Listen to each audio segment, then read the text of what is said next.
lúc bung so này sao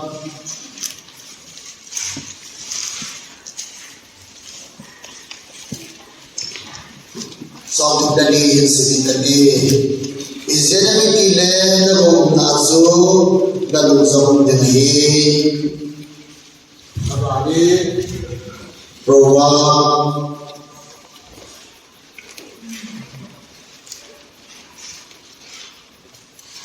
Robak sinjohin, robak usom sama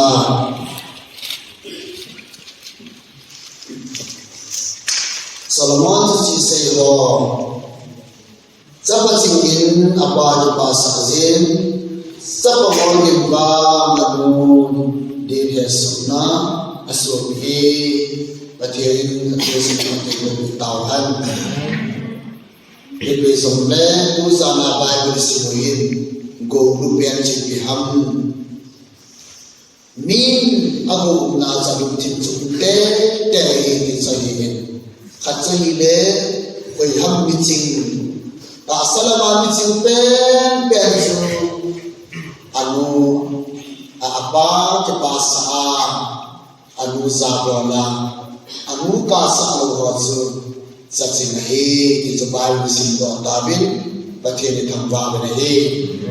Isomle kita beri lah sang ketinggalan saat ini. Yesus kenita itu pahatnya. Ajarin sang nahi, tumbang tu sanggih kenita. Tiga kepan lah nahi. Among ini Yesus ini ngalom kenita pun kehi. Besok pagi sehingga cenabang kasih lo tidak nasib, jualan pagi doa habang keadil. Kamtenya kiti koi malu semua asal sazul lo bayi. Kamtenya tahinya lo kiti tidak kami semua yang tabang bayi. Koi malu semua asal sazul lo bayi. Yesus sak bagian katang bayi. Kaya ko hingga ngay tukin kamte kane si ayin sukoy na nalunga kaanan lunga mantak na nalung zomble iti kamon lain ko chibi nawa ay koy pakin katangbain kaya ko ay kinero sa dunya mazala ki bari may pakin katangbain be zomble at ilaw binirigin salahi at iparala insang kadin Saya suka kita jadi bahagia bisa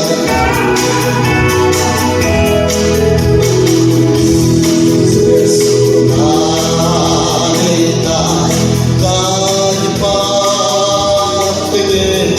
hati sangat baik tumpang dosa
go na zun na nung ting sa mami. Tulaya mo na patang tayo go agitiking le. Inser dosen sanadang ka. Building zilakal. Kesofu iko inay sa amin. Hesitation inser tayo na hindi talaga tayo le. Nang for business or following. Ayaw tele, zaya kami business at so mi following. Hindi bangin, masamlaya ita bang tila na mamtila ka kulpobin. Masamlaya bilang business na bola, sumtil na bola, business na bola na so ita bang di mo namamtil sa kulpobin. Sumimupo, pumapay mo pupuwa, inay kakagari so Himle, ang nalagay kanil mo sa solo sa tipo le, ang nalagay kanil ng tunduan ng polita, ihol ba insiya yung nga ihol ba asol na inkaphay to toro ko ni, inkaphay to toro ko ni. Diyos na pala pati ang ngayon mo si Paso, ito si Sabi at sumahon sa sita na soso na le, sa pagkakalo ki Polo Akipin. Isate chipano na chitan na. Isate mo hoylay akali lang na hoylay natin. Miimpang buhay ka sa ambutan. Miilechin pang buhay ka sa ambutan. Ipil na uli. Building room ng ang gagawin sa ako. So, sa pamo ni Diwan, ano yung bang kapulkanay ng tali. Gari na yung gagawin sa amin, di gari ko ang isinak na ito ang tabi. At sa inong inunin ko, patid naman, siya gisiling lampi mo sinasuy ka sita. Hindi na sabihin tayo, hindi ito pantay na isa amin, hindi na sa gari na yung datote mo na, tupid ang building mo na lewe, tupid ang gari mo na lewe, kaya pato sa ina rin imigyo sa kalong leon siya iroha. Kanong pa ka nga dito, ito sa mga ikiyang sa atamda ka ito mga inalawang manwata ito ka ito, pati hindi sa kanya yung hanta, buhusan yung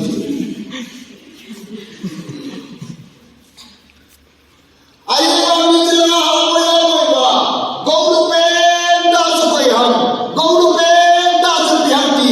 Dinakulo zewin, it's ate paning na pemanzita po rin. It's ate paning na pemanzita po rin. It's ate hihero ka rin. Kate, kitidir sang kaging sa po. Bo, hindi meron na doon po, hindi kapsita rin. So lahat ang zombie pati ako, hinsate ako, mi umadal na may tutan. Nagsakay tayo ka naglit sila, numinilaw ha, ipinagol ha. Nang ipanik sila ng magol sila, kinipli ka po ilihe, sumkahon na katoro, Di pa ka nasundan na po nuna, insalaw sa nasyendo ha, at sabi school kayo na nagtumsado. Ni palinkat sa inande zong na, ay zong na prenda sa bipan, sa bisate, papi ngayon na. Isate, aparo di siya lumi, kaya nila pibi, ang pinagod din ihos, ang mahampen pangwi. Kaya dahil, sipi ka luwasa mo. Pati na ang nagkasabi ang masong kahit-kahit. Nakuha ng bitin sa kinsiya ka mo.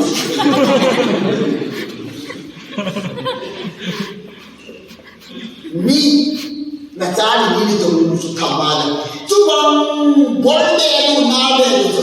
Nanang siya ng syuki na gaya. Kaya sa nipisa ang natunin, wala pa tayo, lesin suma, ilumtip na ipak, tapos biya meaning sa atin ay kasosin ikiyin na po, tinundan ka na kasi. Kaya so ni Sayo, ano si Pagdal po niya, hindi na so, nagpilin,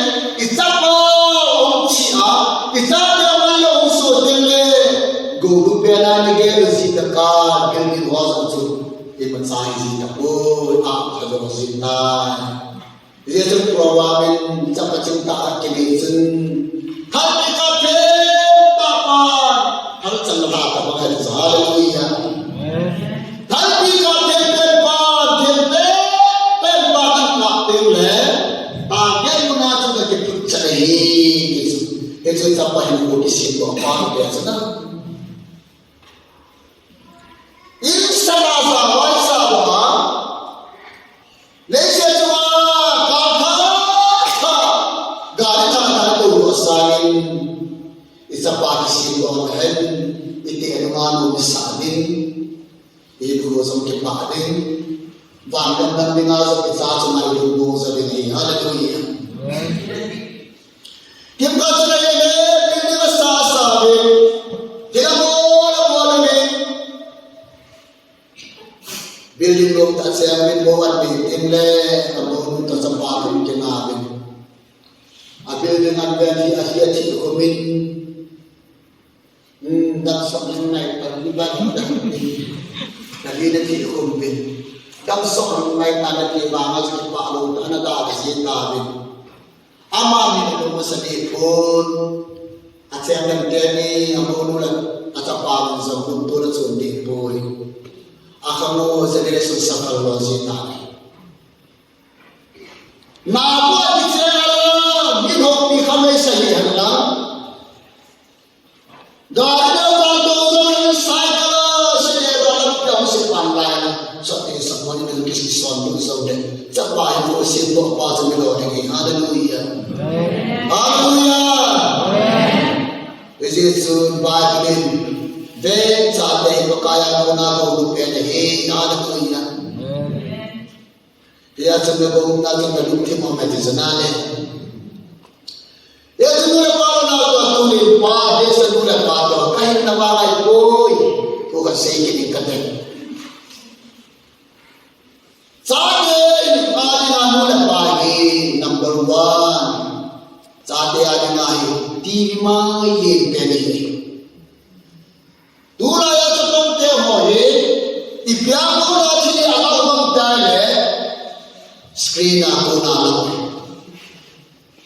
Kita dia tu wall screen, niche screen mah, TV mah aku lagi alam ba, Korea pause mathoba, China pause mathoba, kita tak asal doa.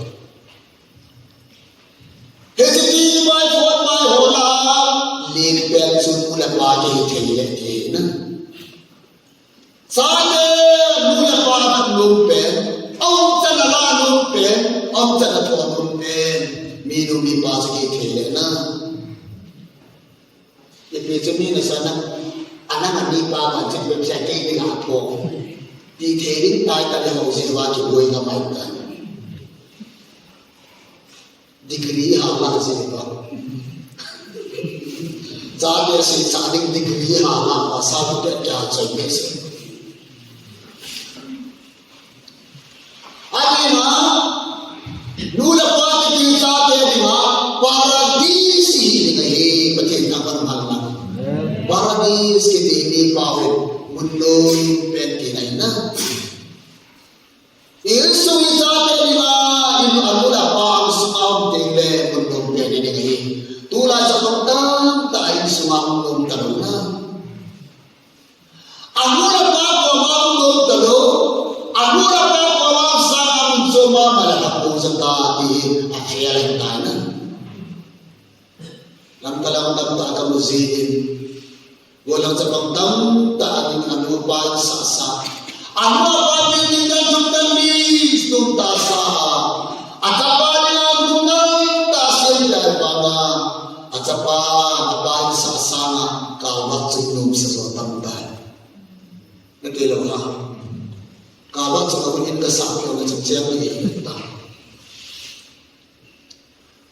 Abahin sa asanga kung si kala, hatunong kala, basaling kala, wale, abong sa tabi.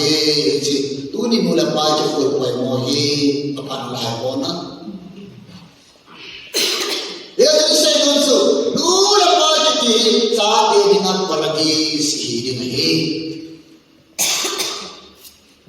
amo mga insungkiti transparency yung himay. Itata yung transparency himay na. Mitang ta sa atin mga transparency zolo. More matro nan borhin nan flukap visa. Itata yung tuloy na luwi na kaping taay boy. Natilo ha. Italo ito ang pinuhana asam kuchinga asam boyo siyo ilala mo din na hindi boy na. Iluhan mahalago sa atin. Ang baktan ng mga asam kuchinga jayang loy. Ipatsu pakisay kita. Transparency sa atin na konti mahi. Sa atin sa pagkakya ang mapapamasi ng din.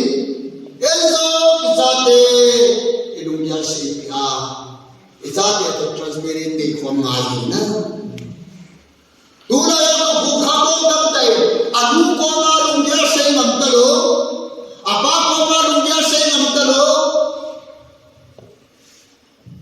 kasi sa pagdamtan buhay na tuwi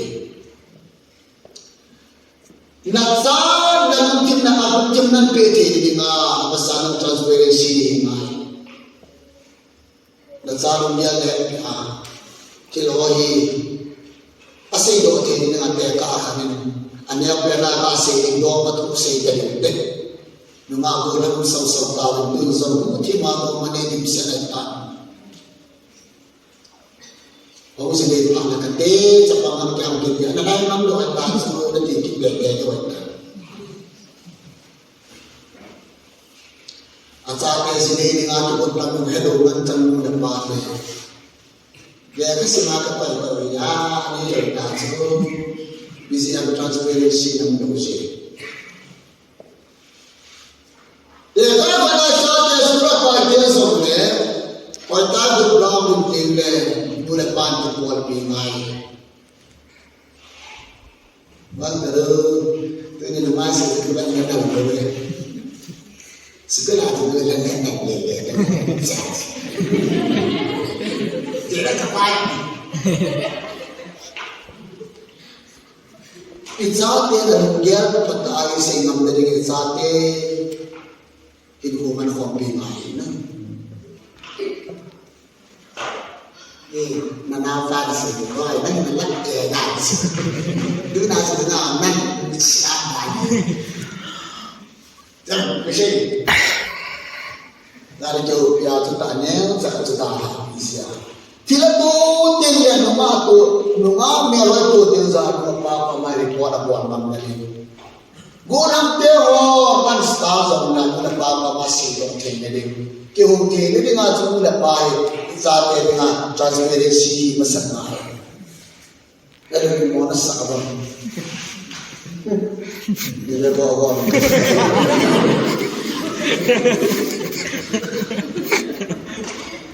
Kung balik dito sa igado.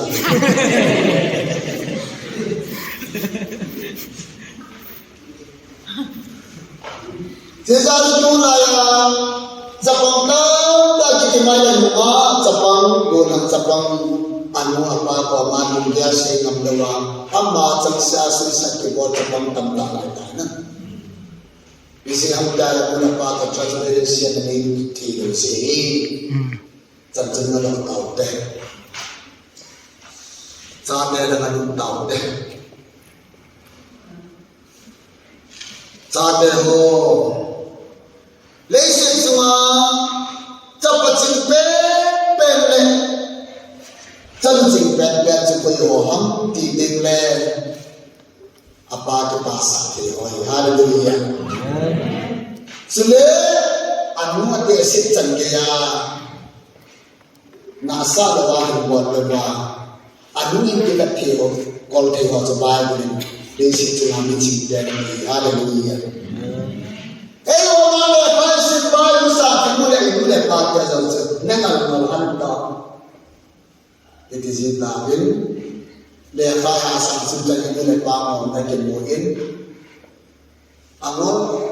Lesa cuma memang penci muda pada ayat mana ayat bin ayat muin ayat amani wasa boleh kita berikan dah.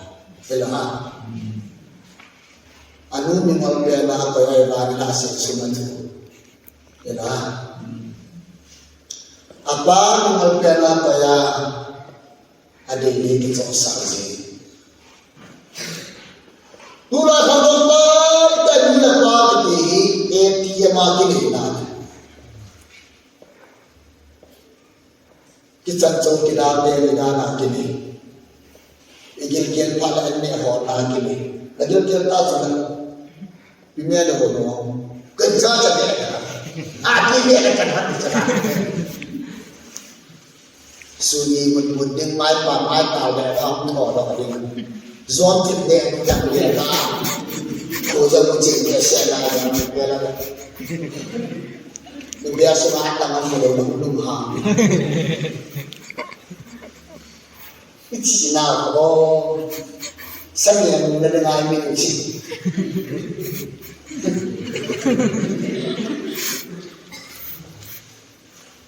Ia cuma lepas dia oh sedang pada kesehatan. Mulai saat dia oh ikamlay na paling apun mo yagal ka apat sa buhay ang meron sa kamay ito lang ang sabi ko ato huwag magkakita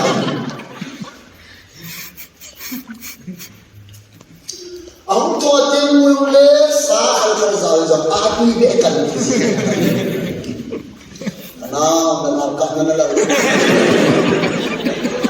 Ini orang sedang ganti dia. Wajah yang kama api dia.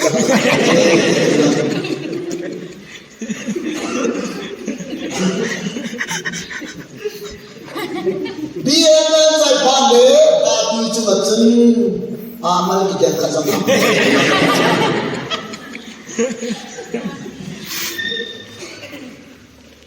Aziz sasud mangitang sa ayta. Aboy na pagsiya dengan ayta. Aziz sa inyo dumen walang barnaw tayo. Sabi ho lese cuma le kasim ba. Santa le kasim do tele meeting aja ko ibaw ko bol meeting su apa ke pasa ho haleluya. Meeting su anu ilko anu dan kaya wasu meeting ini haleluya. Ibi tidak ada di society semua. Nasa tema ko yawan na pipi ba. Bunya tema ko yawan na pipi ba. Alap dan ko yawan na pipi ba. Ibi tidak ada paza ba yawan na pipi ba. Monne. Kima ka jaso pache ni so amai sang per khandom pache ni so akan mo pen so khandom ai khandom wala kan mo pen so anu sa bo the apa ke pasa te no so ta bang so mi min ti puchin han na le wa pi ni wa so na de lo ma pa si chila a hairstyle yo de wat pu in pe mai chu Dia buat tim apa dia buat.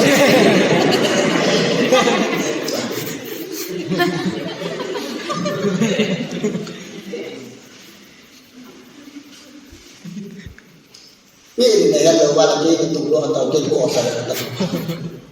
Jadi ada musuh tak kisah musuh saudara.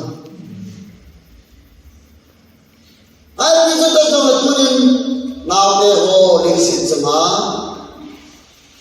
Nule pani nalai wasi si sempat tumage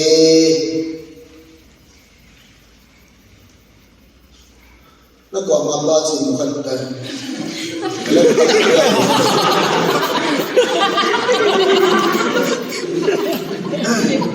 ini sai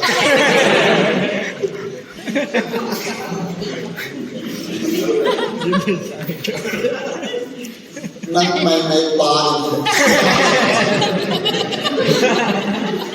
lasa subah yang tahu tu. Aile, Uwa kamu napa damalata kapunga sa kusensun hakkay na pung naninalay. Hallelujah. Amen. Ano apa tanaw sisi matong dagite sa sumini.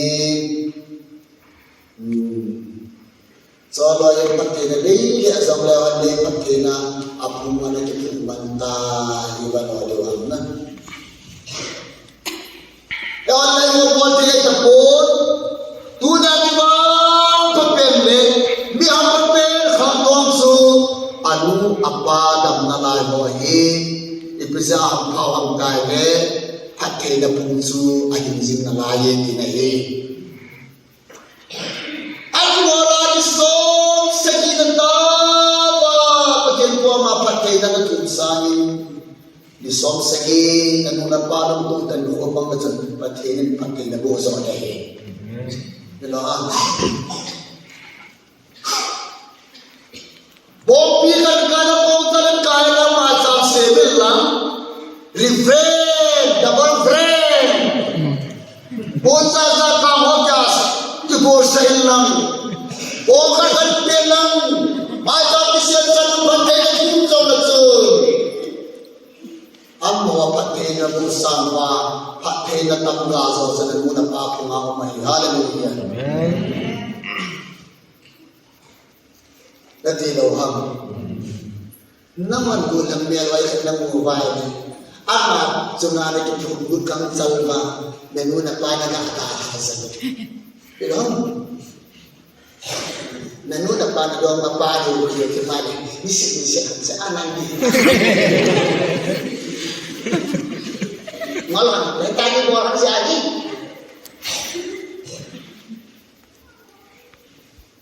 Bukan kau yang tahu mana baik di kan mulai deh. Nungan usma dibukutun si. Anu lepas tu, kau lama may thaiba kalam dia saham tahu yang paling. Benar? Episode tuli naute holy sitsuma mitsing pele do male nanu napaki pasa ring kizin panta mitsing pele do male nanu ini cadya nang jaga te tu hamdi ate chicha na kan hukul na ya batin mitsing Wano ni sin bi mizala ni singalan do pa si hallelujah. Amen. Alalang ka na pangdaw jumlang mo na sa.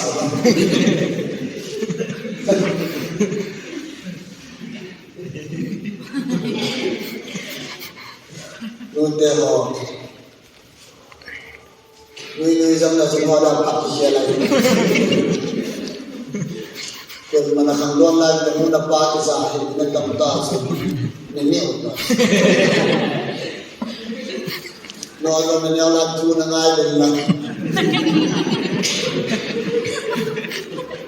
Napati mo yung punlew, naguti mo ng punlew. Tanat sa akin, kundong din lang sa akin, tata na buwan ako ng tatso. Itilayan ako siya nakasaw niya, masyak tatso. Masakot tayo.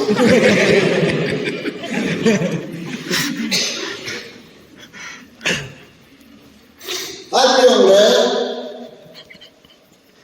sapat sini na pati pasre, hindi kipasa yung ham. Kita ka lang, ini sabi.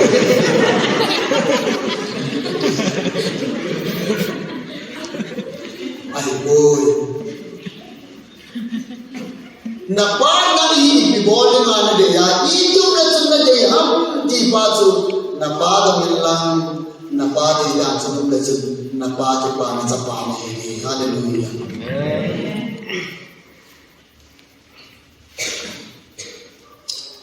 Ale, nanuha ng amin na mo rin ha. Hindi yung inuhin nilang nakikiyado, madalas na hindi ka nakikiyado.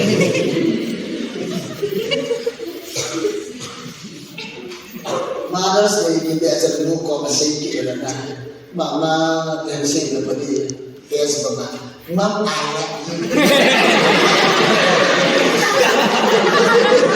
Namun Facebook apa? Namun seorang dia semua kecil dari mana?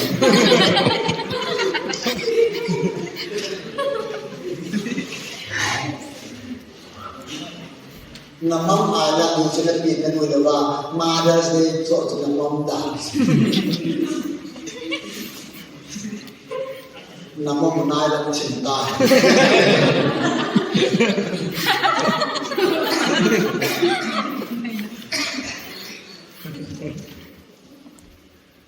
Langsung dula kampung hon satu dolar satu orang bangkit bangkit ibu na. Zapia dino Facebook ngamam alam itu sahih. Kau mahal dengan nanu kau head di lecun pakai di bani haleluya. Facebook ngamai pahawala mamalan tu abisin nanu misi oke.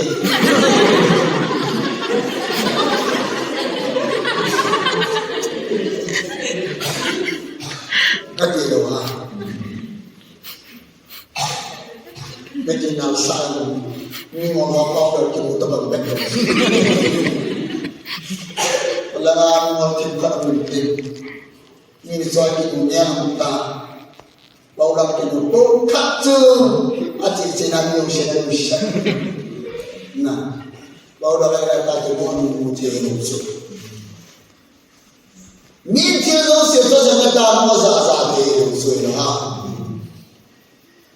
Namun tu tinggal kita kena mana, muncul bang namun tu Facebook ada tu semua ni lepas, Facebook macam mamalan itu kok muka sabun ni, namun Facebook kita bukan, boleh apa mama kan,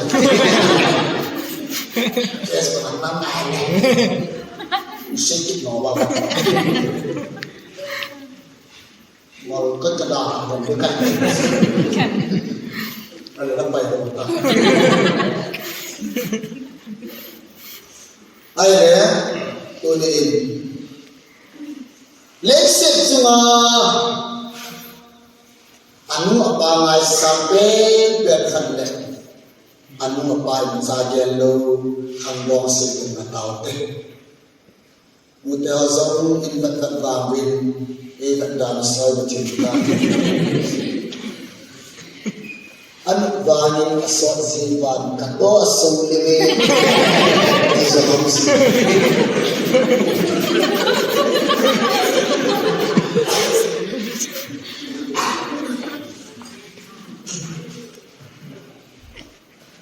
Ama sepelin capa ya mai capa barbolha cepat telepon ke adibama aci nada tip na telepon ke na aci na apa misi na pangloba aci nada hak na padu na azam Absalom pucong lampen dan kasih jadinya Absalom ini David sepahin Davidin satu sana di banga Absalom na bangami may akay gawin. Amin pagaya kay Absalom na Davidin na kinagbibiyan bahay. Ayun na, patong kasuri Davidin sa pamiyagay sa pagkahat anilong tapon amalingin kanaming sin na napangtan abani na malingin tizak na napangtan abani na malingin kanalapudo na napangtan Guna na parin sa palay min basalin salay pat sa palay tende chika na to ikating ruka na to zomlen pong dingay ding ne kadong pong din sa pakan isanale Namal kibel seba gulaya napandat dan alam atap dia siya bisu kaya yang gamutas. Ilo bukan apa pada untuk tabanga saya hilo. Makin zan kadang sotona paten pasane kaca patya kamisu kaya ina to na tabangai banga sa na abon tasu mi pa una samnula sa paten apa dengan hindu masabi ba abang me phana sa paten apa su paten zambu mahi gupta kinai sa lumu ta alam Hindu ya jod aja sating dole na Yesus mihekiti ni khangdol lai le inui pasma kitingaya zin nei tingle isya kitingaya kina yung te tingle isapate sma kitingayi diam no de ho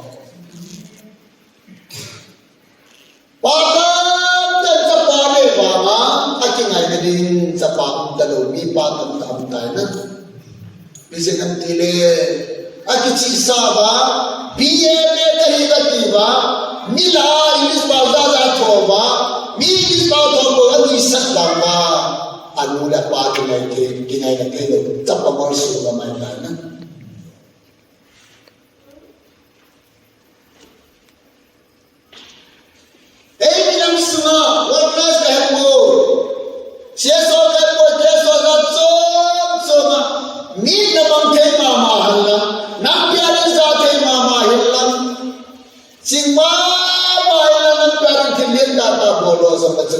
nanu na napasa at hinihinabay patim kipade muna.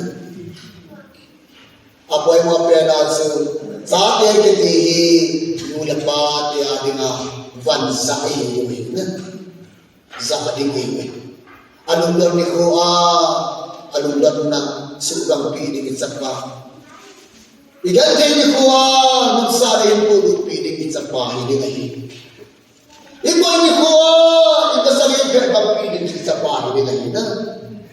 Tua, isate sa unungan, sa bel kitong lele ha. Kaya kuya pate ho, ang iba no, hindi. Ay, di ka kita. Kita bang sa akin isa ay, ito sa kita bang sukay tayo ha. At sa pati siya, sa bel lele, sa minumi pati kami talawang na. Ano ang kinisukiya ng ating worship? Mula paso na ilang tumagit sinele ha. Isate ating asyad na yan inabuhile. Ale, kasim ka nga inabuhile so, at sa'y na isintahan lang na. Kailan pa din sa biyan sa'y tayo, darafotse. Kita bang bihim so, apinin ang lino ko data din. Yung sumanegang kaya sa pang tulaya niya kating tamta PMA singbe seba sa luka ay niya sa tamta.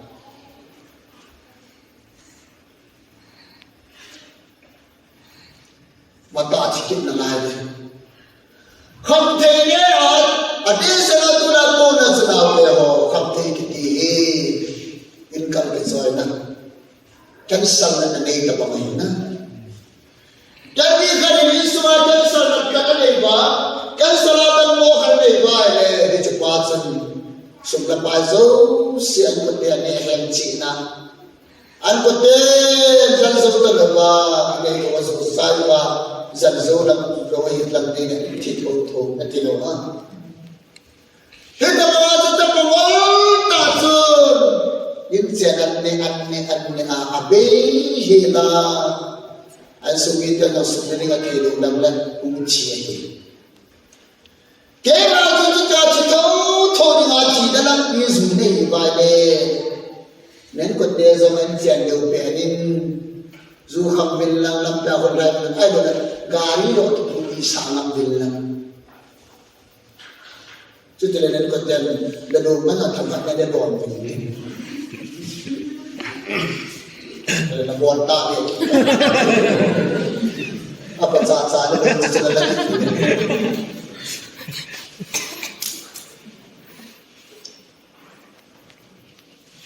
Ale, sa pamol, zuta ni kitihi. Asay si Belo. asili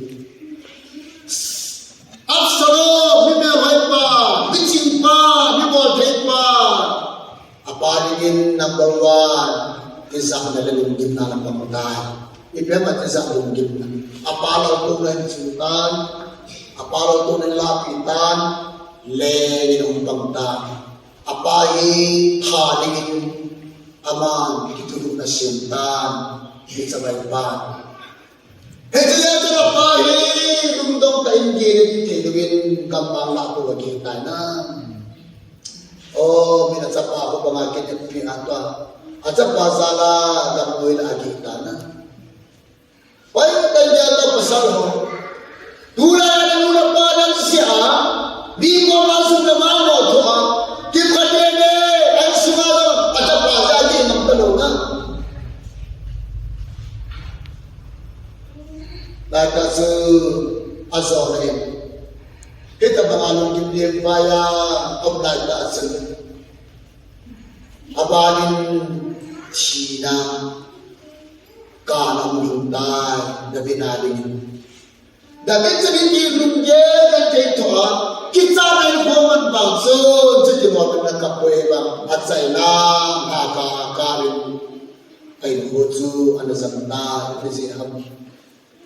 dahil so at sila na maasabon na gamati hutsun sa para na nagbayo wala na gamaan mo isa estudyante so hindi mo patang Absalom kita pagkakati kaya diba kung hangsang doon ba dahil nali nga chingam ni nga sa payang tipivale dahil nilang sa payang nitas pato na sa payang hutsun Absalom sa payang Absalom sa tiyan sa buwan tawin kisa turingin ang tawin Isatu dengan ba galpo dengan sila itasun heru demi nang ina na kisultan kasi nang dile teho misal sama ye nang iman kamzone ela tasun ke mahon si katin nagal pe Absalom galpo se katak tagi akila tasun dabini atar pagi tanne alu jimsa anda tinyo ni halawagan mo ya Mila aku naman mo tusa wanin dabini at sapat sining anumpo hallelujah minumipan sa atin ay lindan na natero inui pa ikasa inui pa isugong lembay wagin inui pa kitihin at sa atin usinay at sisanin tunson at sa atin sumamay nalalo kayo po hallelujah Akinay siya hansia. Oh, akinay siya aluhan siya. Zada sa ito ituin. Nula pagdating sa atin, sa gasugan kaya kasamanin. At sa atin ay nalayin na alalo ko tayo na. Nape ho, nagsiba ka doon sa baile. Lusit at bon, buwan lusit kami pero Ini dia gile, tuk besok. So, cepat. Cepat dia dengan kemai. Dapat buat macam tadi ko kena minta bino. Ayah kan ibu orang itu orang tidak macam tu urut. Kita baru macam ayat cina ko cina. Pasti ni orang kurang sulit kita separuh mana. Ang kisado tabriles Absalom espai teon galang tawin dabi sipay wat pathirin kito bitan mau teko nula pa ka sa kitin sipay sa dela duty sa dela gar sa dela sarado ka sa dela so nula pa ka sa kitin so kapele na chi pa no na chi to Pati pula masih utang. Ang kisatu ini legalan lautawin. Absalom gagal lautawin niya kasama main. Sa kola kini ko asin aili. Tingkat ka anu kianutan. Bansi te terus kepegantan. Anu terus sa ikizatan. anong dalawang katabi na asal nama sini cepat cepat kali nak payah ini, ngap payah ini, anung jangan kelas semut jangan macam ini nak boleh tidak ada gitu. Selain asun alam kawin, kita asun sampai kita di bawah hak. Hak.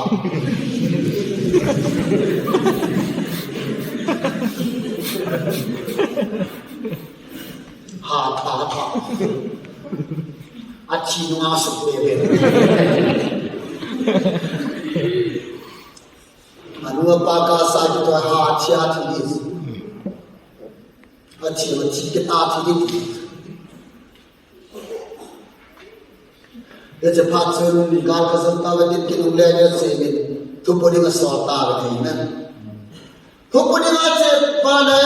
Kesempatan itu kata saya besar.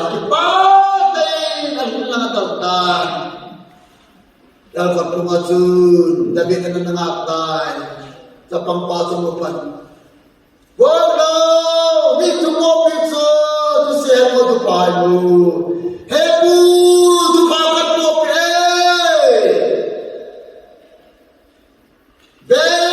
nak masuk ke dalam kalau saya temukan tak saya nabe alam buat selain orang tidak go damai go tidak asing ngap pun ke hai mang sautai aje sudah binin asapan sandia orang siapa gavin asapan sini itu sepai pan sama elaka tu kalau kita ni gavin kana itu kau itu siapa tu paham hebu tu paham Nagada Zositu Nama sudah apa nama segimana nama jaga perlos abon kata saya tahi ale boy puji dinai bu telah panjang pahatan seyotai assalamualaikum nagada pasu kan katabi amasya sallallahu nama cinta le kata kali ini David senapai tidak mungkin sehingga ayam David tu jangan kini tagakan katanya so betul nanuna pada sugan tema nanuna pada kasa lagi alam lumai pun mana nak cizam le nanuna pada itu na lain haleluya David hakam na kaptan. Akal kerja na buat bu. Kaya masaling kayo boy bola ng zona tiyan. Napasok ka tiyan katining iluham. Kana bola ng tiyan kami na kaptan. Isi pasok si Payo Malta na hilang nabinin. Di balong sila ako sa pangkat at sa kakasing nanin. Ito ba sa sipayo at yung paatap ko pinapunsaw sa din namin. Ito na sipayo ako sa at tinipun ka lang ka nag-checking haka nagkakapit tayo na. Boboy, katapa Absalom ka na. Ibola doon ka ng chising ita. Ibola doon ka ng nagsiyam. Kanang kay kapiling iluwag wala nang nagsiyap din. David kalakap tani. Tunin na ho isa yung anonso. Absalom ho apin-apin hili. Anak pa sa lingay. Ngayon ka natin na wasal tayo na may tani na inula pa kalay at yapang niyam na. Imawa kay higil na kaking isang Inuni mule kepahan lang nale. Oh, it's a katanong na doon katanong dan it's a pangabo kati nang nandoon warang kana. Yan lang. Lehake yalla sumjiki or modeling kahi samle inui pa kan bigyan inui le pa sa kepahe na. Patinin pasala sa bahay sino. ilorin na at sa iyo na. Joseph, hindi pa ba sa pating mo, mong ipatin kang walaman? Patin yung Joseph, mga sagi. Kinsang patin so kanina, Joseph, mga sagi, hallelujah. Joseph, tayo tali kinsang anini katalan mo, tusan niya kapati daw niya. Mimolinin ka na hingin, Absalominin ka na hingin ka pa, bantalay na dagat na. Tu, di sandiaga kisini. Kapa, dahil nga naman kisang kapiyat sa sige, paganay talo yun. Kadala pele, kadasit na pele. Kahit sino na kapana cita, kamalayan ko, kapahin ko ka na tempon. Kamalayan kapahin na mahang ka na po. Kapag nagamiyahi, kapag ngaluhi, kapag nagtilamin, kukalat din po, oh, may nanggawagan dito pa, hindi, kahindihan o nagkapanat sinungay ka. So, Petero, nato dunya na muna pa, may nalaya ng hi. Nanuna pa lang siya, dyan siya, nanuna na pa, nandyan siya yung nawa, kinukukan ko, dyan siya ito hi. Nagkihit-mahit kaya nagibang panay iniwahi. Joseph, sa pangsaya pasain, minaiahin, apa minahahagin. Apa nibiya sila tukiliya, apa nibiya sila tuniyang tukawanti, Josephin, apa kamsuhi, amang yasong kenihi. Ezo, sa pamenzong, hidabang sapatingan ni sa kipape sa zengin at sa atin at sa nangaluta na ina at so minsang panwala so asul ka na sa pipita na ina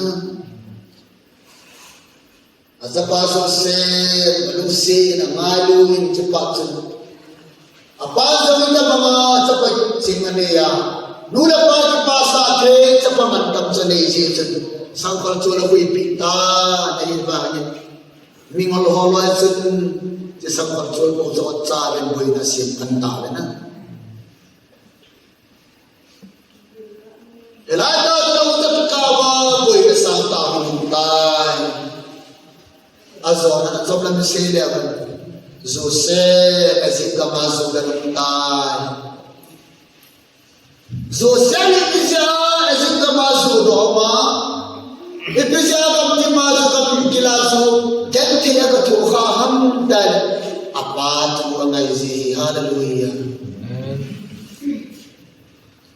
Abana udaya itu kinam suina kapangtai, mina kitsoy na sudana, sudinga, sumwa beho, sumson dinga, aude ho ko ma kitsowa, zimi te ho ko ma ka sumson mamin, sudinga, kakitsoy tai.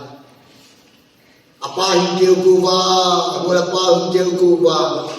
So ati zuno sa Joseph ay bagan apa siya. Apa nila nga pasola. Apa ko nga isa sa hindi sa tuwi si Joseph na ko sa puwi. Hallelujah. Eh wala, gibuy pa siya. Dati niyo, sa kanito ka niya. Nula pa na nga yung upload ng tuwi sa ilo ko nilo. Inulat pa! Hindi! Pagka-sopi sa ba? Hindi! Hindi! Hindi! Nutsing patsinggarin nga ito inulat pa! Hindi! Wala pisong talo ba? Ikay saro yung pisong talo ba? Hindi! Saro yung sopi sa rutin le! Inuhile! Ipahi! Nungol pangoldan nga ito si talo na. Abana yung Joseph ni Kuha.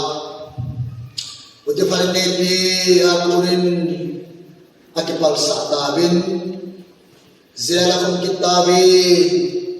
Yan kay Zera suma pamanayin. Yan kay tanumin ni Somne. Anong kimseli kasi ang tala. Apa sa agan kay ito hizin. Hallelujah. Abana yung Joseph. Kaana ito po sa itawag Joseph Zer sumasama kapun suam layo kapon ni asema ahina lawang ba dalata kung ba sugan kay Ibamet Joseph kapon ahil ba Joseph kaam ke pandan ipisi akam Joseph ang prime minister humitan kanan ka makilang natan ezip ka mga prime minister hilay taon nitay Isla tatsun Jacob ng sungayin niya ang tapon Jacob sang gilgila at ipay ng aitan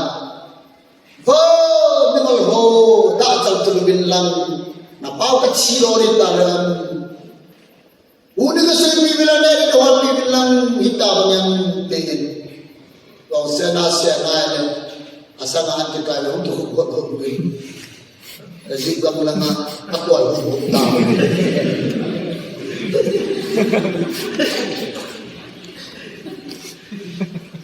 Muto pa itong araw ang kapilutuan.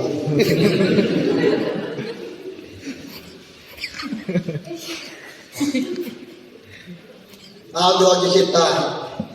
Ipibola sa pasong nakagulang ang baka sa ulurang na. Ipibola sa baka siya swagi pa.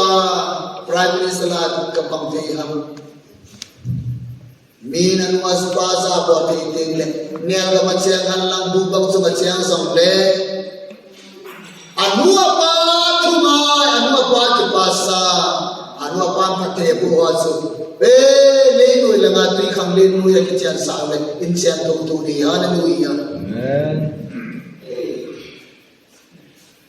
zakap hakatan Joseph pula gawin kung sa Yesu inakapagkapsinta Bo katapas, sekolah bo, ni dah sih tapi gilgil dalam cara tu, mi baca semua kap tanah he, jadi mi baca semua hungka panin, patian adung hangin, kanan gama patian azausia nadawatan, kanan gam bosotan, zakat itu dibaca dia sultan, ini sih anu apa di pasang lupa tu ngai dalam siwi pakai nak ada tawi sesat Yesusa itu katsu izat tu putotin kira pemasa bozok lewan nune dalai ho inulu itu lowai paru itu lowa nune apa na ina seba ikamu ipati ini nak kau suatu tu dengan pati sande de do Yesun ikamu ipati kile do sahalang ikamu ipati chakta te kiwale pati na pumatsun inu angai pa ang kunutin inulung de palung de bol de pati ni ikamu abil dingai ta hallelujah amen hallelujah amen Joseph suhibage apa ke masa lu info masuk pati laga na suite ta hallelujah amen ache na suhi la suhi abade rakap suhi suidut kini rakama kone suidut kini prime minister tu la sam prime minister sinapati na tu pita hallelujah hallelujah amen Minu ni pazunga anu apa zat elo pathenin lesit sama anu ship pe ni hallelujah amen pathenin nama kisa bonana la ta so se bakta kisa kam asukyo anmutan kanani dia oge di bala kanan ya sanana hinta bibola ya nam asukyo ai buina Lada semua sudah mupat sen. Filtam tak ada macam nak asing. Joseph kan cipeham asal pihak aku na apa dente apa ni dengan wakil tua dente dengan aku doa kakak waktu Joseph ni asal pihak aku sama aku na kasar waktu Prime Minister Tunboy bilik bilau tu pun alai mangina pagan kesu aga poso pon ha kamini hallelujah mitini tapati tanutini alua pagan kena chozo lo na ala pura katsina katsena kiwa igu gante ni pagan kena ni papu do ni igu hiro ni puro piwa nale ka kiwa pi katsina naga ati mitini hiro zo semin til tam ta boltai aso ko tu do bang kapal dan malai tiba sa taas ng masay ko ipisi mizo hi na elata sa nagyargyala le Benjamin waktu sa papan Benjamin hi zatso dewintin ama kita kasi dengan dia kaya patun Benjamin na dimanda na Benjamin na dimanda upaya dan tansun Benjamin ang puital cotan sa inigin zalim Benjamin na gipi Benjamin koma ado atupi pentasu napadang nalayang boy ito sana hilaya Benjamin apadang mo mahida na sa ida apul dawagan dito negat saan tumuzolo pa migan dito mi pa rin sa iyo paano Jose magkatsilha kapag kita niya hallelujah azonan asoprozo seko kini kanani teo koma gante anko tumita ni selfie ezi pito ako mo anko tumita ni selfie kanani teo kanaya kop ni ngahi Esunan ko nganong tawa ni hine ama asopyo asu ada sa utapon kajapat sun manaw pa ave nakikin sa utapon at so zenin boy kanaw bensabi nauzo siya kahit sulat wala na yan wag kanaw amo koy le bensabi amo na pantay pikisya yakin niya chupa nauzo siya kahit iti ham boy na lang suzo siya kahit na boy na chupi ham ang kasi tarap kinaupa mo kayo pero bebe tutingan sa ito tanay dito lang ginagama kamulaya nasulot pa suan ng amin na kitso pa nasubi pa sa siya sa kahin yung sa ito tanay at sa ina tunog ko pwede kita gaya hepa sigang ngomong hinang kita sana Micing pa na kayo sa luna pa ngayon. Hepa sigang ngomong hinang pipasun agam ngomong na iti sigaw pipasun Jose akun jinta ezip kapsunga gamgapazo sila kilpazo sisu Abon agad sa sahitan apa dengan kanay samong sausom na puhopse jeng medisna nauteo tunin micing nayale naguna pa nagipasakha nalimbol pa naguna pa nakitupi pa kay tay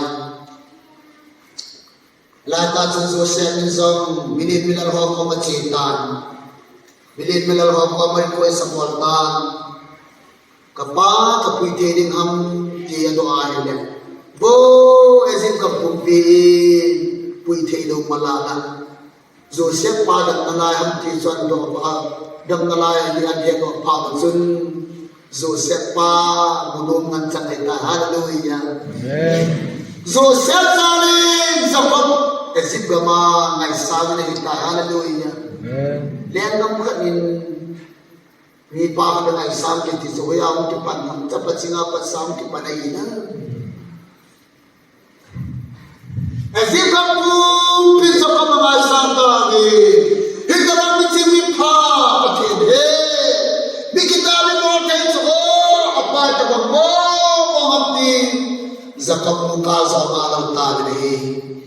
Ezin puyo malala Ezin kama kang kalay na amay pepe Leng lu prepare waktu ni dengan kisim zakap tu ni dengan Yesus Allah. Hallelujah. Ane binti leba dan itu pa. Mi baca sering cakap binti ngane lupa. Leng dia waktu ni dengan tu nak pi pen kang pelai tu tak sepasan. Hallelujah. Ate obi atsapa sala ini thangai nati loga mi guna mi pakiti abo hina min thang zo talo abo hina yamam thai tabin akisai tabe jomne nang sala min thang kithe na nang sala na pa min thang kithe ye sebe asal chingai ya le khas billang nanu pa thu ngazil lang nanun boy phone handa na telenu na sing sing ngani nang be na ti pha da bo be ka tin chulo da ta ta ngi tin nanu thu ngai ke bin lang na pa thu ngai ke bin lang de kha sim sim le ta kha be ting le nang zala ni hon nanu ko sam bola sa sam be da wa ko ta da na bi ho nang zala na pa social media orang ko na capatin capalo ni kita bang ni hoya itong kipan ame pa kan masagi minti talo dihana dunia igoi pate bohi capatin ta se amin thangil ba acapangol se akap dengan kita kasi no te na pena Joseph naisin sunga sanadang kala bintang na Joseph sangin apa angai sampai ni haleluya nang kuy nangai sampai nang nadoang apa nang kuy nangai sampai nang kaya naong boy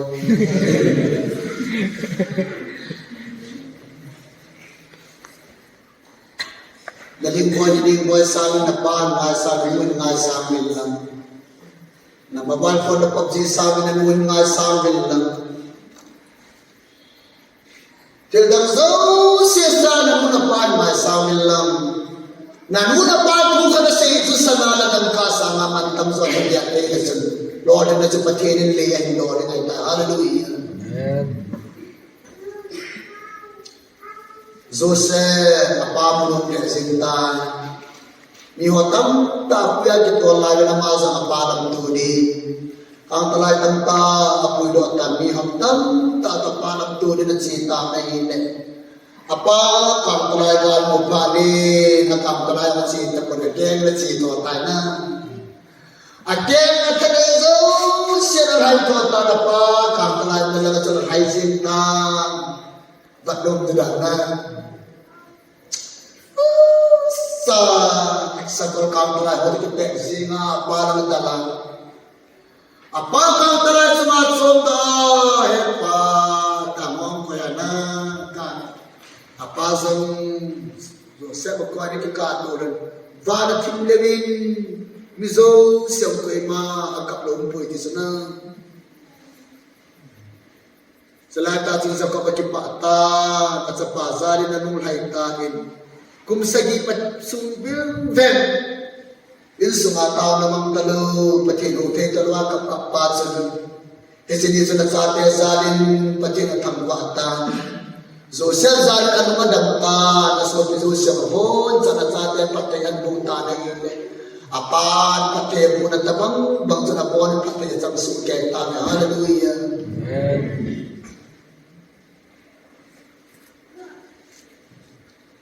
Now they ho tuni in.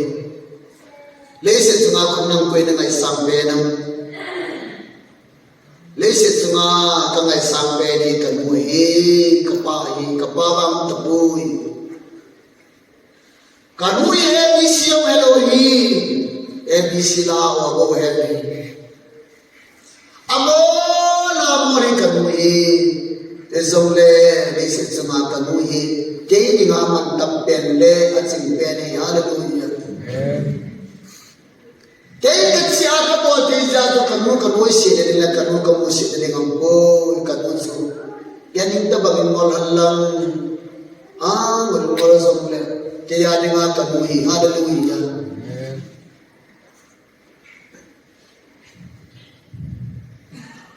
Alam mo, sabi si Ruti,